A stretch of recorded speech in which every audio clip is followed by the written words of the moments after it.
Neil? Neil, yeah. Nice to meet you. I know you know Troy, but Hey, thanks for bringing it. it's a great bottle, though. It's got this Illuminati. It scares people out. If they get weird, they can look at that. I like the guitar pick. Got you this too. Oh, nice. And that's cool. Thank you. Yeah, that's cool. I'm happy to be here. Awesome. This is fun.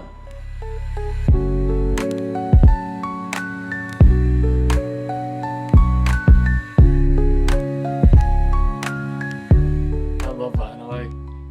It's funny, I have a place in Malibu and we had a big fire there, the Yes. Woolsey fire. Sure. And I had to evacuate, so I put everything in storage. And I didn't take it out for a long time. And then I had to get another place because of fire in the valley. Sure. So I moved there temporarily. I ended up buying a house there. But I never took the records out. I put them in storage, so I finally brought them out. So I put them in my studio, and I was like going through it. I'm like, oh, some of my favorites, you know. And it's funny because when I found some of my favorites, like the Yardbirds, Greatest Hits, I put that on. The needle could barely make it through. There's so many scratches, you know. So it was just really, it's just something that you hold, you know. You know that. I do. You hold and you feel it. You know, it's just something about it, right? It's a different thing. It's a different thing. How old are you? I am 47. 47. Okay. I'm 69. So, in the early days, in 1979, I made a record in Glendale. And they had a large room, mix room, and then a large room, and then a mix room, so overdub, tracking, mix room, and also a lathe. Sure. So we were doing mixes, rough mixes, and going and cutting. Right, Taking it is. home, instead of taking home a cassette, we're taking home vinyl. So I still have a lot of them. That's very cool. And that was so great because there I am. I was like 23 years old and I'm staring down and I'm watching the grooves being cut. It is fun. I'm I've watching watched all the about record. It's real special. That's a cool Phenomenal. thing. Yes. And then subsequently, all the other records I did, I would always go to where, you know, after we mixed, I was always in the studio doing everything with everybody else. And so after we mixed, we would go and cut, we'd go to the areas that, you know, the mastering places and just watch them. There's something about that. You know? It's an art. It's an art. It's an art. People don't understand a lot of what happens on the inside of the record near the label. That's right. You know, because tones changed. It's physics, Absolutely. Absolutely. right? It was my end in there. The nice and slow, you get here is moving a lot faster, you know, so you get a little bit of, you got to make sure you understand what's going on. You gonna do, Con? How are you? Good. Good to see you. Must be a regular. He's a good one. He's a good one. Ah, you're a good one, huh? All right, you're the boy. You already know it. Already done what I need.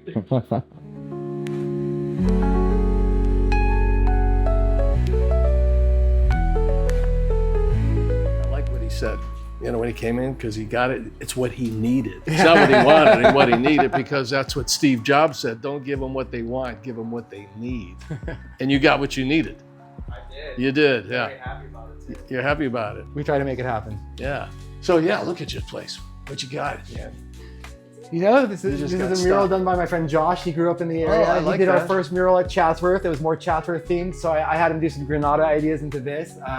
The Cascades, which bring the water into the San Fernando Valley. I like that. E.T. was filmed down on White Oak, the bicycle scene, so we got a little E.T. up there. Oh, I like that too. That's Judge Reinhold's card from Fast Times at Ridgemont High, which was filmed right out there. That's good. So yeah, and that's the tree, which is the Rita's tree. It's known as the Granada Hills tree. That's right out there. Oh, there's one here, yeah. So okay. we just worked in some local flavor. I like that. That's very cool. Yeah, it's a great, really organized looking place. I love this. We try to keep it nice. We try to, you know, I feel like the Valley has always been, or for a long time, has been underserved with record stores. So this was a big thing. My wife and I are both grew up Valley kids, going to record stores, traveling out of the Valley to go to record stores.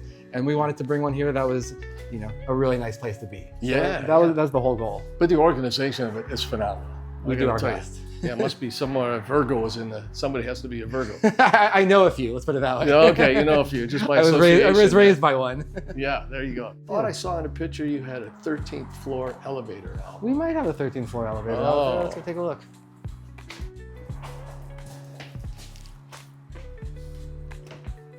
Yeah. Easter everywhere. Easter everywhere. Classic Psych. That's the guy. Rocky. That's the guy, Rocky Erickson. This guy here. Okay. Limited edition. Got anything older? Not right now. Not right That's now. yeah. I got him in. Thank you so much. You bet. There you go. I saw you in the 80s at the country club, man. Oh, Plants, yes. Right on. Her son. Oliver. Yeah, absolutely. Shred, dude. Oh, thank you. Nice to meet you. Nice to meet you as well. Very cool. Thank you. It's a good record here. Free. Great. Oh, it's Alrighty. great. Yeah, it's a great record. Yeah. Todd, you got Phil Oakes? You know what? We usually do. Yeah, we got Phil Oakes in concert, sealed. Oh, in concert. This guy was a great, tremendous songwriter. Yeah, this should be the 60s somewhere. Yeah, no, he's great. This song called Changes is a beautiful melody, fantastic. He was more like Woody Guthrie, and, you know, like, yeah, still sealed. Oh my God, why didn't somebody open that thing? I was gonna pick stuff and put it over here. How often do you get records from people bringing them in? All the time. All the time? All the huh? time. Yeah, you never know what's going to walk through that door. This isn't something that we typically sell. Well, you walk through the whole thing. Understand? Yeah, you're going to be honest. I understand. But so often it's because they want their records to have a second life. I And hear that's that. a beautiful So thing. I love that. That is the right You way. hear that all the time. You know, they're just sitting around my house. I don't know what they're worth.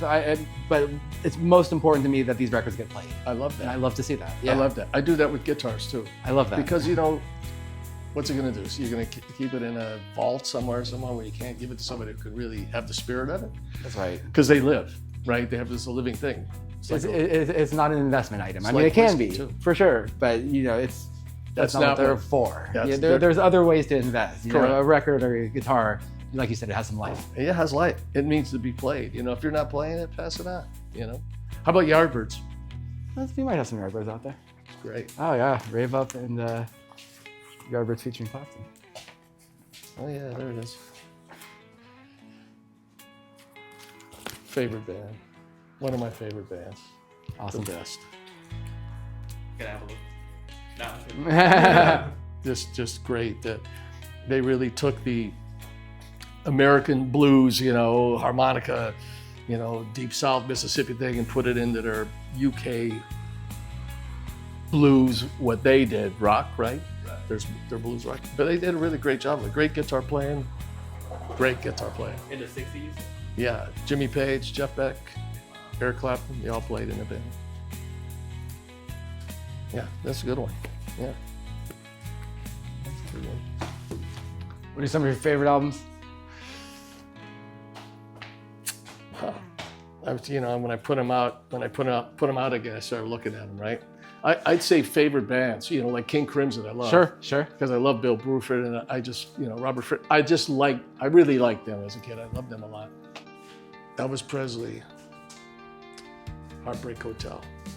I need another copy of that. You don't have that. Not right now, but we have an Elvis guy that comes from 45 minutes away. He'll call up, say, "Are you buying records today?" I say, "Yes." He say, "Are you buying Elvis?" And then I'll know who it is right away. I'm all, "Hey Bill, how's it going?" "Well, I have an Elvis record to sell. I'm not looking for much, but I've upgraded my copy." So he's I see. I doing got it. small upgrades of his personal copies, and I every like time it. he'll drive down from 40 minutes away and sell me. So when we get Elvis, we get excellent Elvis because this guy really is tapped into the Elvis market. Tapped into Elvis. Okay, Heartbreak Hotel. Gotta have it.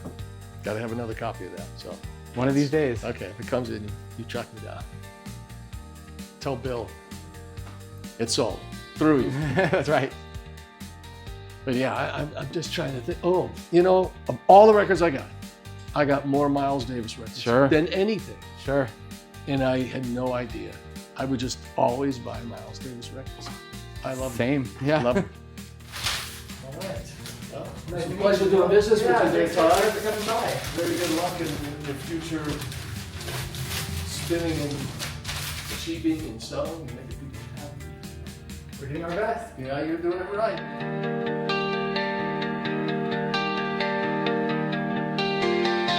Take care, Neil. Good to see you.